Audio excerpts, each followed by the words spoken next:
Dr. Gilbere, we've talked about a number of subjects. I wonder if you would mind telling us and the audience what Candida is actually, and what are the outcomes of having a Candida problem?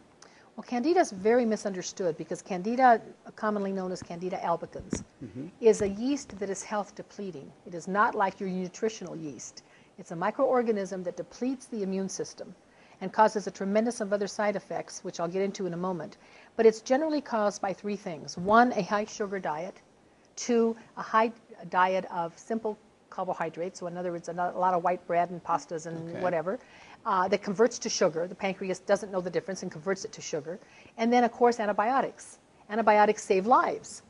But in the case of taking an antibiotic, if you're not advised to take a probiotic, meaning for life, anti meaning against, that if you don't supplement with a probiotic, what happens is you kill with the antibiotic all the health depleting and health enhancing organisms. So you're killing everything. It's like a full spectrum that just wipes everything out in massive graves. So the body then at the end of that cycle doesn't have any immune system left to fight whatever it's exposed to. So in most cases, when a person has antibiotics, especially if they have to have more than one every 10 years, for instance, in the case of even my granddaughter who had recurring ear infections, they were taking her to the doctor. Every time she had an earache, they gave her another antibiotic. Well, if you mark on the calendar, 6 to 8 weeks after the course of antibiotics is completed, they always end up with another infection. It may not be the same infection, but they end up with a case of the flu, they end up with a bad cold, they end up with bronchitis, whatever it may be, because the body has been left unprotected. And devoid of its probiotics. Absolutely. There's no defensive army left. So there are probiotics now that are a yeast derivative, and that's why people get confused. But that is a nutritional yeast derivative, not a microorganism that's going to be bad for you. And that, taken with antibiotics, there's a few that can be taken with it, that the antibiotic doesn't kill, in other words. Or when you finish the course, you take a very strong probiotic so that you can add billions of organisms back into the GI tract and give your body that ammunition again. So you've got the army, but they don't have any ammunition. Well, let me ask you a question.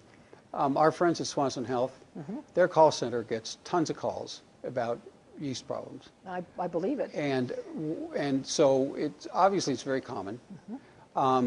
Doesn't the doctor, when they prescribe an antibiotic, let you know that these problems could take place and what to do about it? No, and it's really not, we don't put blame on the doctors. They're not taught it in medical school.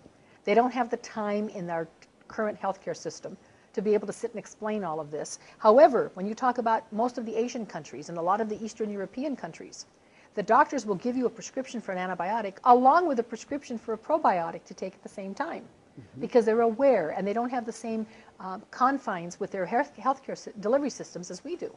So they're allowed to be able to take that extra minute and say, you know, this is going to kill all the good bacteria, so make sure you take this as well. People don't question it. They go in, they fill both prescriptions, and they're done.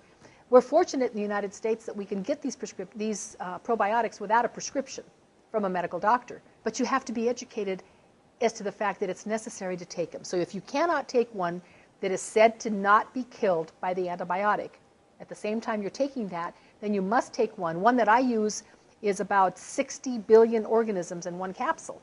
So it's a high potency full spectrum, which means that you take that. In my patients, I always recommend that they take it for 3 times as long as their course of antibiotics. So if it's a 7-day course of antibiotics, 21 days, after they finish the course, they take the probiotic to make sure that all that army is rearmed.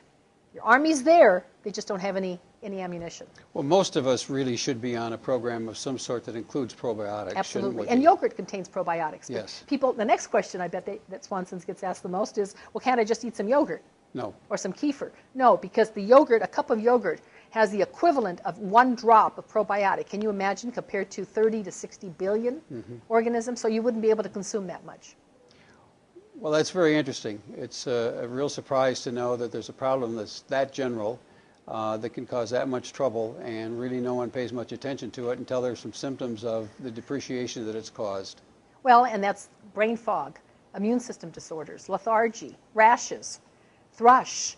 You know, we know thrush in babies, for instance. Their tongue gets coated and they hurt and they've got sores in their mouth, but we don't pay attention to the fact that thrush is really candida.